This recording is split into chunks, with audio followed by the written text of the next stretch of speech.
Tsunami ஏற்பட்டு நிலநடுக்கம், கடலுக்கடியில நிலநடுக்கம் ஏற்பட்டு சுனாமி அலைகள் உருவாகிறது வந்து அந்த நேரத்துல அதிகமாகி அதிகரிச்சுட்டே வந்து ஒரு இடத்துல ஒரு கட்டத்துல உச்சநிலையை அடைஞ்சு அதுக்கப்புறம் குறைய தொடங்கும்.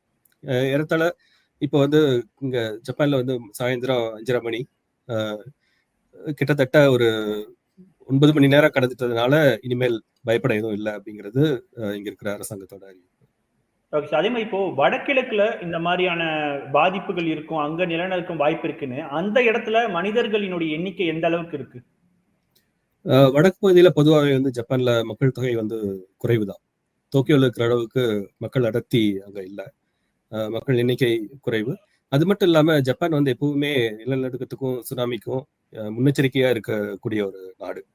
இங்க எல்லாமே பள்ளி தொடக்க பள்ளியிலேயே வந்து நிலநடுக்கம் வந்தா நம்மளை எப்படி பாதுகாத்துக்கணும், சுனாமி வந்தா என்ன செய்யணும், எப்படி பாதுகாப்பா இருக்கிறது அப்படின்லாம் வந்து பயிற்சி கொடுப்பாங்க.